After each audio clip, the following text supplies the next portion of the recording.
story is about a corporate intern, Joe Ming, who recently joined Chongming Company.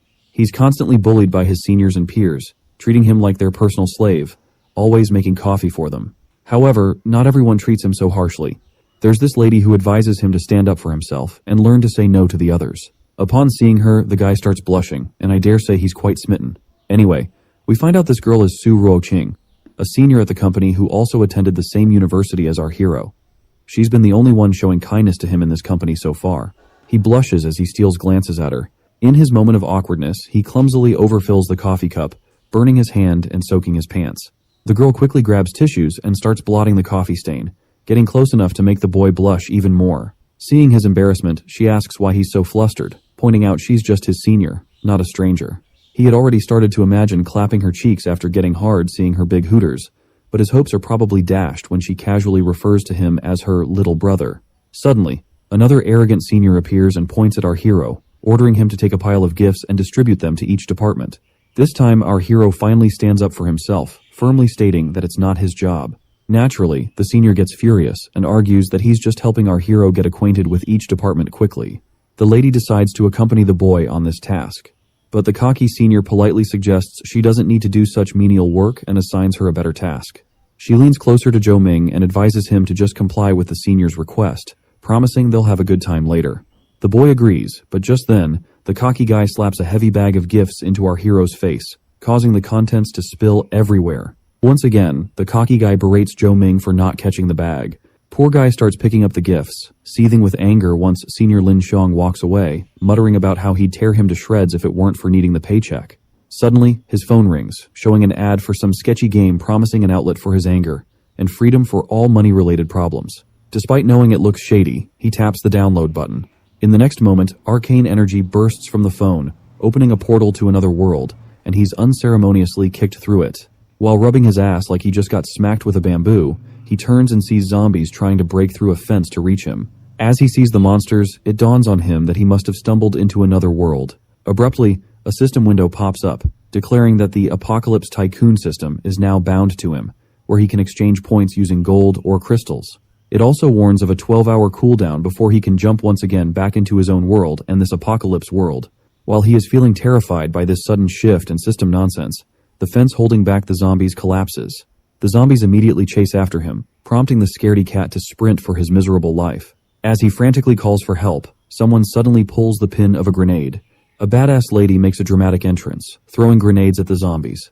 The explosions obliterate the zombies, and she lands gracefully as the blast behind her sends the undead flying. The guy thanks her for her help, but the girl shrugs it off, saying it's just part of her job. She jokingly thanks him for screaming like a maniac, which helped her pinpoint where the zombies were breaching their territory. In gratitude, the dude offers her a mooncake from one of the gift boxes. The lady seems puzzled, not recognizing what it is. When she takes a bite, her brain goes absolutely nuts with the surge of dopamine, and she admits she's never tasted anything like it before. The guy tells her to stop exaggerating, as it's just a freaking cake, but she even gives him a piece of gold in exchange for that deliciousness she had. Before leaving, she advises him to sell the mooncakes for a higher price in the market, and they will be sold in a blink of an eye there. Joe Ming asks for her name before she heads off, and she introduces herself as Lin Sun. After a while, we find ourselves in the marketplace of the settlements, where merchants are already hustling to sell their stuff, hyping up how amazing their stuff is. Meanwhile, our clueless guy also sits there with his own little stall, proudly showing off his mooncakes with a thin, crunchy crust and delicious fillings that he swears won't let you down. A crowd starts gathering as word spreads about the mooncakes. One guy remembers about his grandpa mentioning such treats, and a girl wonders aloud if these goodies actually exist in this messed up, post-apocalyptic world. When the crowd asks about the price, Joe Ming beams with a smile and says he is selling them for just 1 gram of gold for a piece of cake. One dude gets all cocky, saying Joe Ming's stuff is pricier than an 8GB MacBook. But Joe Ming, using his sales skills, pitches that in this uncertain world, people gotta enjoy tasty treats while they can, and if they missed the chance, they might not get another shot. One guy in the crowd agrees with our hero and buys a mooncake. Onlookers start gossiping, suggesting the buyer must be rich, probably a mercenary. When the mercenary chows down on the mooncake, it's like flavor fireworks in his mouth. Total ecstasy. He's so hooked to the taste that he offers 100 grams of gold for more cakes. After seeing that mercenary, more people line up to throw their stash of cash just to have some taste of this deliciousness. Once everyone takes a bite, their reactions are pure bliss. as if they've just tasted a slice of heaven. As night settles, Zhou Ming has filled an entire pouch of gold after selling 600 grams of mooncakes, which is an absolute victory for the former corporate slave who had endured bullying. Suddenly, a shady figure appears with a dagger, pressing it against our boy's back, demanding he hand over everything he's earned or face his death. Zhou Ming's face gets pale to hear this, as he's unwilling to give out his hard-earned money. The robber gets impatient and decides to kill Zhou Ming right away for the loot. But just as the knife is about to strike, the 12-hour cooldown for teleportation in the system expires, and our hero immediately commands the system to teleport him away. Before the robber can strike, my guy vanishes into thin air, leaving the fool baffled at how a big dude could just disappear like that. The portal opens directly into his room, and the boy lets out a sigh of relief, knowing he narrowly escaped his death thanks to the cooldown ending. Seeing all that gold, he goes wild with happiness, planning to grab some mooncakes and return to the apocalyptic world to sell his goods once the cooldown resets. The next day at the office arrives, and the usual routine of being yelled at by his seniors begins. But this time, instead of taking it lying down, my guy stands up like a man and makes it clear he's not anyone's punching bag to vent their frustrations on. Then another bald guy tries to boss him around, demanding coffee. Once again, my guy bluntly refuses, telling him to go screw yourself. The baldy McShine turns to the blondie, asking why Zhou Ming isn't obeying their orders despite Blondie being a director. Blondie then calls out to our hero to assert his dominance, but my guy does not give a damn about what this guy behind him has to say. Witnessing his newfound boldness, the lady with her big chest arrives and asks Zhou Ming where all this confidence is suddenly coming from. While blushing, Zhou Ming reminds her that she was the one who taught him to stand up for himself against those who push him around. Of course, that's not entirely true. His confidence mainly stems from the money he raked in last night. Well, they do say money gives guts to a man, and our hero's no exception. He checks his watch and realizes it's almost time for another teleportation. Shortly after, he finds himself back in the apocalyptic world. This time, he's brought canned beef and is confident it'll fetch him a lot of money. But it seems his potential customers, mindless as they are, aren't likely to pay a penny. He sprints away to dodge these freeloaders, but he soon realizes he's carrying too much to escape unharmed. To save his hide, he grabs a bunch of cans and throws them towards the zombies, who immediately swarm over the delicious meat on the ground. He hides behind a giant rock, but the monsters aren't satisfied and seem to want more. Instead of fleeing, he decides to confront them. He opens his system, searching for skills or items to fight off these creatures. Happily, he exchanges 100 points for a skill called Graveyard Strike. He immediately starts kicking the zombies with his bare legs, taking a strong stance and challenging them to come at him. After pounding the shit out of these creatures, he finally stops and chuckles, amazed at how ridiculously broken this system is, giving him enough power to take down those critters all at once. Suddenly, a car honks, and someone shouts praises towards our hero for his excellent skills.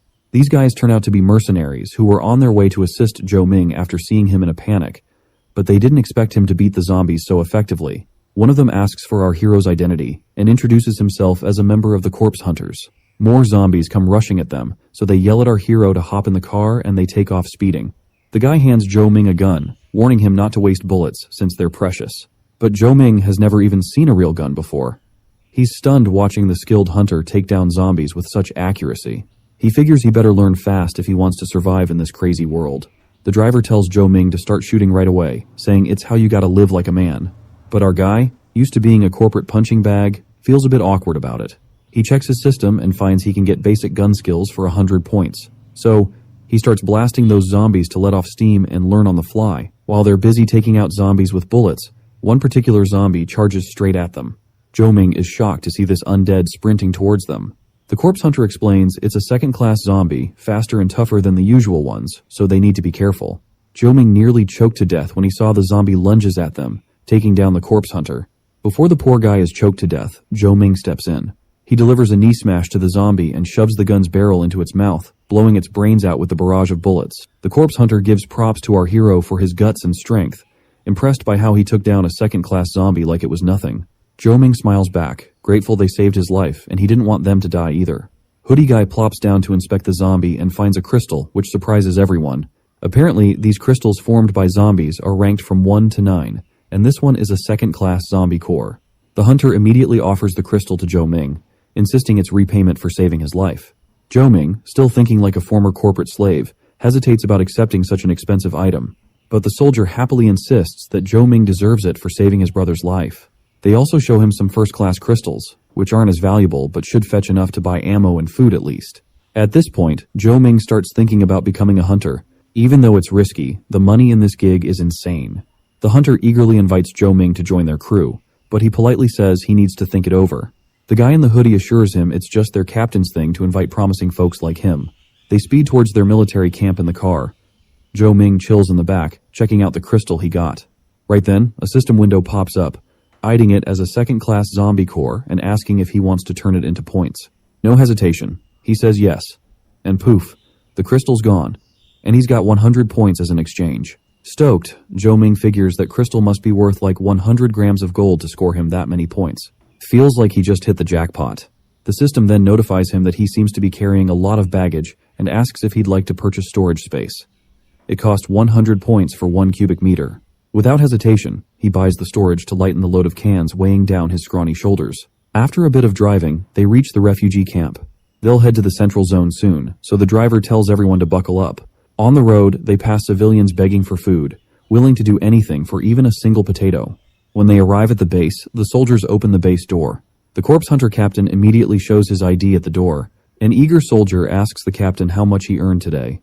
The captain proudly says they earned enough to buy some food, pointing at our hero as the major loot they snagged on their hunt, and tells the soldier to give our boy a pass to enter the base. Once they enter inside the safe zone area, the central zone, our hero gets his ID card for this place, and the captain decided to take a leave as he have other matters to attend to. They waves at each other one last time, and my guy immediately summons his can of beef back. He is absolutely looking forward to earn around $37 million with just $20 of investment. A while later, we find ourselves in the market, where everyone is selling their goods. Our hero is amazed to see everyday items from his world treated as luxury goods with high prices. Suddenly, he's startled by someone who looks like another corpse hunter, massive muscles intimidating our hero as he asks if he can see his gun. Zhou Ming deliberately starts speaking loudly to attract attention, accusing the muscular guy of attempting a felony in broad daylight and shouting for help. The gorilla quickly reassures him that he's just here to sell guns and points out his entire stall dedicated to firearms. Seeing our hero with bounty hunters, he figured he might need some solid weapons too. Zhou Ming is quite surprised to see someone openly selling guns. The merchant quickly explains that in this messed up world, people need guns for protection. He boasts that his guns are top-notch and offers Zhou Ming a 20% discount, demanding 5 Tier 2 crystals in return. But Zhou Ming honestly admits he doesn't have a single penny to givel. Hearing this, the merchant is disgusted and tells this broke ass to get the hell away from his sight. That's when Zhou Ming plays his ace. He tells the merchant to treat his customers better and pulls out a can of beef, claiming it's worth more than any fancy crystals. The merchant's taken aback and admits that canned food is more valuable than anything else around. Zhou Ming gets cocky and lets the merchant have a peek at the food. He cracks open the seal, and the moment the merchant lays eyes on it, he starts drooling over the delicious meal. He agrees to swap any gun for 5 cans. Zhou Ming immediately shakes the merchant's hand and picks out a gun, asking where he can get bullets for this beauty. The merchant gives him the precise location of an ammunition store. When Zhou Ming arrives at the store, he sees others making purchases and gets in line to ask for ammunition for his gun. The lady behind the counter informs him it's 10 grams of gold per box, with a free box if he buys 10. Our hero is shocked at how ridiculously expensive it is. The lady doesn't hold back, starting to badmouth him, calling him a broke piece of shit who can't even scrape together money for something that could save his life. If I were in this idiot's shoes, I would have squeezed the hell out of her jiggly assets for bad-mouthing. Anyway, Zhou pulls out a gold bar, asking if this would cover enough ammo for this poor guy. The ladies all smile seeing that fat gold bar and quickly offers him a bunch of ammo boxes. Then, she pulls out her business card from her cleavage and tells him to hit her up for all his ammo needs.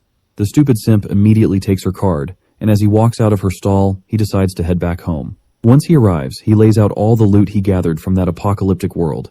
With no clue what to do with it all, there's a knock on the door, leaving him scrambling to hide everything. He doesn't want to look like a terrorist. It turns out to be his co-worker, Suro King, at the door. He hurriedly gathers up the stuff and tells her to wait outside while he hides it. After stuffing everything under his bed, he opens the door. He's surprised to see her and asks why she's here. She casually mentions she made too much food and came to share. Teasingly, she asks why he kept her waiting outside for so long. He honestly admits he was just cleaning up a mess. The boy places the food box in a refrigerator while he can't help but admire her, wondering if she could be his future wife. He starts imagining scenarios where he comes home late from work and finds her in her nightsuit, ready for some intimate time. Coming back to reality, the girl points out that since this room belongs to a virgin, there must be a lot of hidden stuff. The boy blushes and assures her he's innocent, and there's nothing there. But let's face it, the stuff he's stashed under his bed is way scarier than just some dirty magazines. Suddenly, the lady notices something shiny on the ground, and the boy nearly jumps out of his skin in shock to see it. He impulsively lunges at her like a total creep, almost falling over her, but quickly scrambles back and apologizes, admitting her beauty just hijacked his brain.